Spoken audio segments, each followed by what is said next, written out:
체코슬로바키아의 시인이자 소설가인 밀란 쿤데라의 대표적 장편 소설 참을 수 없는 존재의 가벼움은 1988년 개간 세계의 문학 가을호에 처음 소개되었다. 올해로 국내 출간 30주년이 되는 이 책은 국내에서만 100만 부가 팔린 밀리언셀러로 지금도 독자들의 꾸준한 사랑을 받고 있다. 소설은 1968년 체코슬로바키아에서 일어난 민주화 운동, 일명 프라하의 봄을 배경으로 삶의 획일성에서 벗어나 자유를 추구하는 외과 의사 토마시, 진지한 삶의 자세로 운명적인 사랑을 믿는 술집 여종업원 출신 테레자, 자신을 둘러싼 정치적 사회적 속박으로부터 철저히 자유롭기를 원하는 화가 사비나, 일상과 현실 사이에서 지식인으로서의 고뇌를 드러내는 대학 교수 프란츠 등 4명의 남녀가 펼치는 독특한 빛깔의 사랑 이야기가 중심을 이룬다. 참을 수 없는 존재의 가벼움이라는 제목은 이 소설의 전체 주제를 압축한 하나의 상징이라 해도 과언이 아니다. 밀란 쿤데라는 소설의 첫 도입부에서 영원한 회귀란 신비로운 사상이고 니체는 이것으로 많은 철학자를 곤경에 빠뜨렸다. 우리가 이미 겪었던 일이 어느 날 그대로 반복될 것이고 이 반복 또한 무한히 반복된다고 생각하면 이 우스꽝스러운 신화가 뜻하는 것이 무엇일까? 라고 질문한다. 이 질문은 저자의 질문이기도 하지만 소설을 읽어갈 독자가 감당해야 할 질문이기도 하다. 우리의 인생이 매 순간 무한히 반복된다는 발상은 잔혹한 것이며 그런 일이 벌어지는 영원한 회귀의 세상에서는 일상이 견딜 수 없는 짐이 될 것이다. 바로 그 이유가 니체의 영원 회귀는 세상에서 가장 무거운 짐이 되고 이를 배경으로 펼쳐지는 우리의 삶은 찬란한 가벼움 속에서 그 자태를 드러낸다는 것이 밀란 쿤데라의 생각이며 소설을 끌고 가는 모티브이다. 짐이 무거우면 무거울수록 우리의 삶은 더 생생해지고 진실해진다. 그러나 그 무거움은 견디기 힘든 고통으로 다가온다. 그러나 짐이 하나도 없다면 고통이 없는 가볍고 자유로운 삶을 살겠지만 그 삶은 결국 허무와 무의미만 남게 될 것이다. 이런 상황에서 해설자는 그렇다면 무엇을 택할까? 묵직함? 아니면 가벼움? 이라는 질문을 던진다. 그리고 가벼운 것이 긍정적이고 무거운 것이 부정적이라는 고대 그리스 철학자 파르메니데스의 말이 과연 맞는지 의문을 제기한다. 소설의 해설자는 확실한 답을 제시하지는 않지만 모든 모순 중에서 무거운 것과 가벼운 것의 모순이 가장 신비롭고 가장 미묘하다라고 강조한다.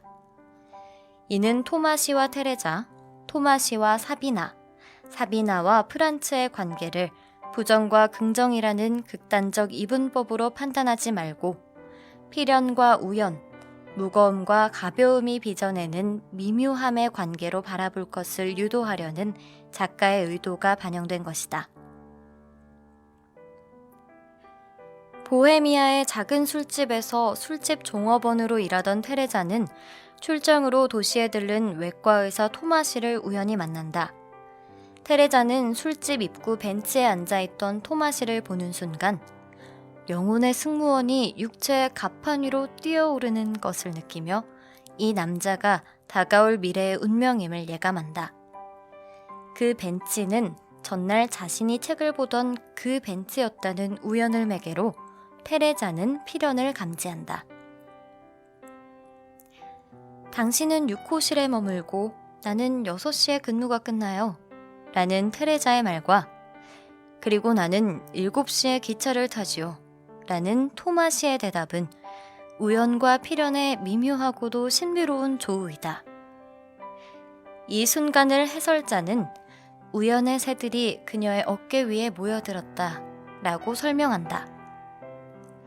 기차역까지 배웅해준 테레자에게 토마시는 혹시 우연히 프라하에 들르시면 이라는 말과 함께 명함을 건넨다. 토마시를 운명의 남자로 생각한 테레자는 안나 카레니나를 옆구리에 끼고 여행 가방만 들고 토마시를 찾아간다.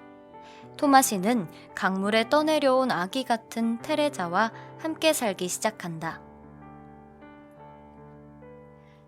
필연의 무거움으로 달려온 테레자와 우연의 가벼움으로 삶을 즐기는 토마시. 이 둘의 사랑은 그래야만 하는가와 그래야만 한다는 물음과 대답이 충돌하는 곳이다. 누구도 상대방의 인생과 자유에 관한 독점권을 내세우지 않는 감상이 배제된 관계만이 행복을 줄 수 있다고 믿는 토마시는 테레자를 사랑하면서도 여러 여자를 만나고 사랑한다. 토마시의 그런 행동에 테레자는 질투와 체념의 문턱을 넘나들며 괴로워한다. 토마시는 테레자라는 운명 앞에 그래야만 한다고 되뇌지만 인간은 오직 한 번밖에 살지 못하므로 체험으로 가정을 확인해 볼 길이 없고 따라서 자기 감정을 따르는 것이 옳은지 그른지 알 길이 없다는 생각에 늘 다른 여자를 생각한다. 토마시는 사랑의 역사란 그래야만 한다 보다는 얼마든지 달라질 수도 있었는데 라고 생각한다. 그러나 토마시는 그래야만 한다는 필연의 무거움으로부터 벗어날 수 없다는 것을 예감한다. 결국 토마시는 아틀라스가 어깨에 하늘을 지고 있듯 인간도 자신의 운명을 짊어짐으로써 위대해질 수 있다는 생각에 다다른다. 토마시는 집시들이 커피잔 바닥에서 커피가루 형상을 통해 의미를 읽듯 6 우연의 겹침으로 만난 테레자를 필연의 사랑으로 해독하려고 애쓴다. 토마시의 또 다른 연인이자 화가인 사비나는 가족과 조국의 무게에서 벗어나 자유롭게 살고 싶어 한다. 사비나의 삶은 배신이란 줄 바깥으로 나가 미지의 세계로 떠나는 것이다 라는 말로 집약된다. 사비나는 피카소를 우습게 여기는 아버지와 공산주의 국가 우두머리의 초상화만을 그리게 하는 조국으로부터 늘 벗어나려고 한다. 그녀에게 배신은 가벼움과 자유의 세계를 향한 출발점이다. 사비나를 사랑하는 학자이자 한 가정의 가장으로서 안정된 일상을 누리던 프란츠는 사비나의 그런 가벼움에 매료된다. 사비나에게 프란츠는 위대한 음악과 가벼운 음악을 구별하지 않는 인물로 비친다. 그런 구별은 위선적이며 쾌쾌묵은 장난으로 여기는 프란츠를 사비나는 늘 토마시와 비교한다. 토마시와 프란츠에 대한 사비나의 생각을 해설자는 프란츠는 강하다. 그러나 그의 힘은 오직 외부로만 향한다. 그와 함께 살아가는 사람들, 그가 사랑하는 사람들에 대해서 그는 약하다. 프란츠의 허약함은 선이라는 이름으로 불린다. 프란츠는 사비나에게 결코 명령을 내리지 않을 것이다. 그는 예전 토마시처럼 바닥에 거울을 놓고 나체로 걸어 다니라고 명령하진 않을 것이다. 그에게 관능미가 없는 것이 아니라 명령할 힘이 없는 것이다. 라고 비교하며 설명한다. 사비나는 프란츠와의 관계를 맺으면서도 늘 마음 한편에 토마시를 간직한다. 프란츠는 아내와 이혼하고 사비나와 함께 지내게 된다. 하지만 사비나는 자신을 위해 희생과 헌신을 다하는 프란츠를 부담스러워한다. 그녀의 삶은 끝없는 배신으로 지탱되는 가벼움의 삶인데 모든 것을 던지는 프란츠의 사랑이 부담스러워 결국 그의 곁을 떠난다. 그렇게 또 배신의 길을 걷는 사비나의 삶은 가벼우면서도 공허함을 남긴다. 사비나의 삶에 관해 해설자는 부모, 남편, 사랑, 조국까지 배반할 수 있지만 더는 부모도 남편도 사랑도 조국도 없을 때 배반할 만한 그 무엇이 남아있을까? 사비나는 그녀를 둘러싼 공허를 느꼈다. 그리고 바로 이 공허가 그녀가 벌인 모든 배신의 목표였다면? 이라는 질문을 던진다. 토마시와 테레자는 교통사고로 함께 죽고 프란츠도 태국과 캄보디아 국경에서 총에 맞아 죽고 만다. 토마시와 테레사의 죽음을 알게 된 사비나는 한 인생의 드라마는 항상 무거움의 은유로 표현된다는 것을 깨닫는다. 사람들은 자기 어깨에 짐이 얹혔다고 말한다. 그래서 그 짐을 지고 견디거나 또는 견디지 못하고 짐과 더불어 싸우다가 이기기도 하고 지기도 하는 것이 삶이라고 여긴다. 그러나 우리를 짓눌렀던 것은 짐이 아니라 존재에 참을 수 없는 가벼움이라는 것. 그것이 세 사람의 죽음을 통해 사비나가 깨달은 진실이다. 세상 일을 너무 심각하게 받아들이며 매사를 비극적으로 생각했기에 육체적 사랑의 가벼움과 유쾌한 허망함을 결코 이해하지 못한 테레자의 삶과 어느 한 곳에 안주하지 못하고 배반과 가벼움의 동경으로 정처 없이 떠도는 사비나의 삶은 각각 무거움과 가벼움이라는 극단의 삶을 표상한다. 두 여자 모두를 사랑했던 토마시에게 테레자와 사비나는 화해할 수 없는 존재지만 하나같이 아름다운 극점을 의미한다. 마찬가지로 사비나에게 토마시와 프란츠도 가벼움과 무거움의 두 극점이다.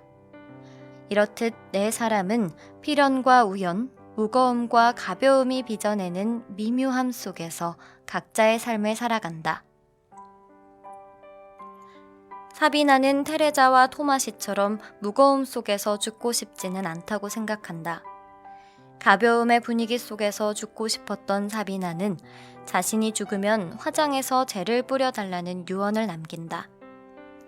삶에서 가장 무거운 것이라 할 수 있는 죽음을 가볍게 극복하고 싶었던 것이었으리라. 죽음의 가벼움은 공기보다 가벼운 것이며 부정적인 것이 긍정적인 것으로 변모한 것이라고 그녀는 생각한다. 토마시는 베토벤의 사중주를 가벼운 것에서 무거운 것으로의 전이, 즉 긍정적인 것에서 부정적인 것으로 변화한 대표적인 사례라고 생각했다. 토마시는 이 공격적이고 장중하고 엄격한 그래야만 한다에 짜증이 났고 그의 가슴 속에는 늘 무거운 것을 가벼운 것으로 바꾸고 싶은 욕망이 있었다. 토마시는 사고로 죽기 전 테레자의 삶을 보며 사랑이란 그래야만 한다를 초월하는 것으로 생각했다. 서로 사랑했지만 상대방에게 하나의 지옥을 선사한 그들의 사랑은 참을 수 없는 존재의 가벼움이었다. 그래야만 한다를 초월하는 길은 사비나가 원했던 가벼운 죽음밖에 없다는 사실을 밀란 쿤데라는 이렇게 암시한다.